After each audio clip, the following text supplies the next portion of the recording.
Terrell Wagner, used up one of her 9 Terrell. lives in the semifinal game. Well, then she did, Denny. She pulled that squeaker out. She did an unbelievable 227-225 win over Carol Norman. Now she's up against the top seed, and Lisa Wagner comes out strong with a strike in the first. Well, after watching the last couple matches, I'm sure Lisa figures out that the only way to get there is to strike. Yeah, better start with the first 9. At least. Then you might have a chance.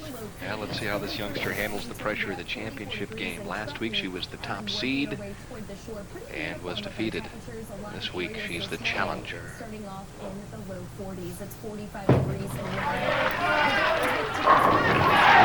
have a feeling she's going to be tough to Well, she answers with one of her own here, Denny. She's got a little bit more experience right now, so. Terrell and as we take a look at what has transpired thus far this evening, Carol Norman defeating Tori Romeo 212-184. Then Carol came back at 10 strikes to kill of Tori Romeo and 60 rider 246-193, and then out of nowhere, Kim Terrell finished with the last 7 strikes, and she edges Carol Norman in the semifinal game just to get to the championship, which is where we are right now in the second frame. So what you need to know, you probably and through the nose, it was thumping all the way on the thumb hole. She leaves the 4-6, and this is virtually unmakeable. Yes, it is, Denny. As soon as she threw this shot, I think she knew that she tugged it a little bit, pulled it a little bit, however you want to, whatever you want to say here. You can see her shaking her head because it went left of her target, right through the heart of the pins. And the 4-6, the best she's going to do here is pick up one and not be real happy with herself. She was hoping for some kind of a breakup. Didn't happen, so an open frame in the second for Kim Terrell, but hey, she opened in the second and the third in the semifinal game and came back and won, so why not do it in the title match? It may put just that extra little bit of pressure on her that she needs to make her concentrate harder. Everybody reacts differently. That might be what happened last game. Well, if you look at that graphic and you say, well, gee, she's only 8 and 9 in the top seed position, that's really not too bad. As you look back on both the LPBT and PBA tours, the players who have been the top seeds a number of times, 50% victory is not too bad, actually. And Lisa gets the big-time break. Kicks off the 4 into the 9. She's got a double and a big smile. She certainly does. She's going to be a little bit more relaxed now. She knows she can let the ball swing here. Lisa's got this beautiful classic game. She's a 5-step delivery. It extends that ball real well. Nice, smooth arm swing, deep knee bend, comes through that shot. Very, very solid at the line. You see that ball enter the pocket high. Something tripped the 4. That went over, tripped the 9. Headpin took out the 4, and then the 4 finished up the job. Never looks like she's rushing a thing. Watch this kind of poetry in motion. Ball gets to the line just after the foot. And a little high leaves the 6 pin. Just a fluid arm swing. One of the most classic games I've ever seen in my entire life. It's very natural. There's not a whole lot that's forced. Even when she does, it doesn't look like it. And there's not a lot of things to go wrong in it either. Some interesting numbers there. All-time leading money winner as well on the LPBT tour. But she is 0 for 2 from the top seed position. The last couple of tries, lost both times last year from the number 1 slot, and I think at this point she'd like to go 9 and 9. Start the new year off the right way. Give her a boost for the rest of the tournaments for this 1990 season.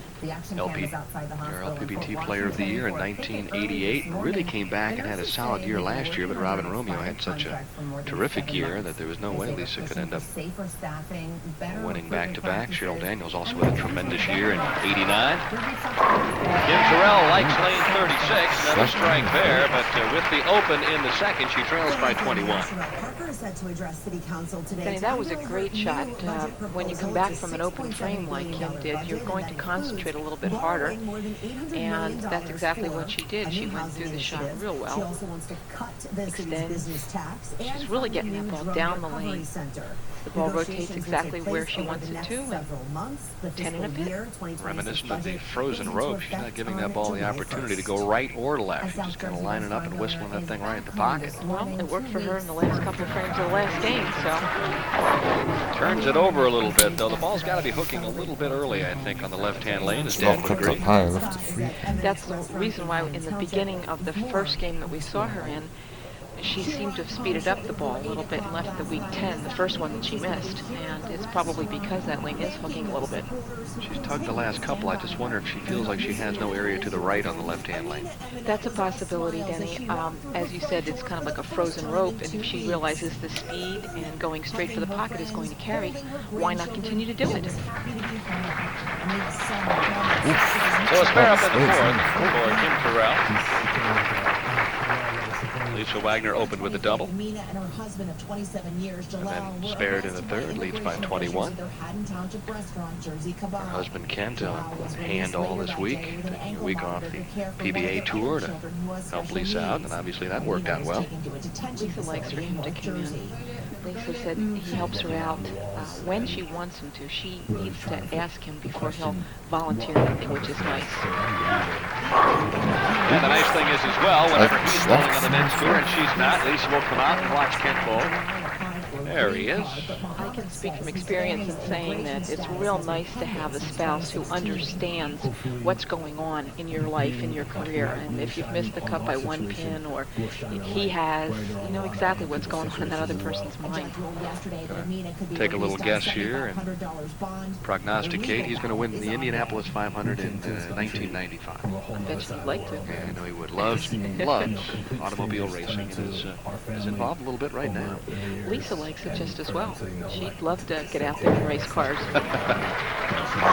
Right now, she is putting the pedal to the metal, or is it the metal to the pedal, whatever.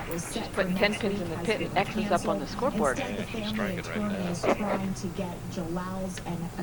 Changing gears. She's shifted into a little higher level right now. She opened the match, doubled now in the fourth and the fifth, and leads by 31. In the midst of an overcrowding crisis, and they need some help. The animal shelter is holding an emergency adoption event because it has reached maximum capacity.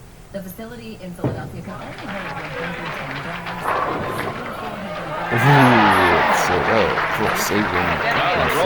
Crowd obviously approving, and Kim is not going to give it back.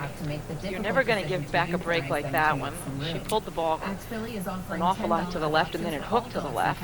And then she gets this break, and the 9 pins the last one out. She's not going to give it back, though. Not at all. And watching her last week, and then again tonight, it appears as if getting a little quick with the feet, a little quick with the tempo, not waiting on it. But that's going to happen when you're under the kind of pressure that she is. A little better rhythm with that shot. Much better shot. Slowed it down. Slowed it down, let the ball swing better. She waited for it at the foul line rather than trying to pull it through. Toughest thing in the world, you're right. It's almost like in golf when you hit from the top. You do the same thing in bowling. You grab that thing at the top of the swing and you start trying to yank it through, and the reaction is never very good. No, they call that pushing the ball, because then the ball starts to slide too long down the lane before it goes into its rotation. Then it doesn't do anything for you. Both players working on a double. Lisa leads by 21 midway through the championship game of the $35,000 Yuma Open. Asking for some help, and she gets it. A little wave of the right hand. Maybe that's what you have to do, Chris. Body language, Jenny. We dance and we run them out and we knock them over with everything that we possibly can.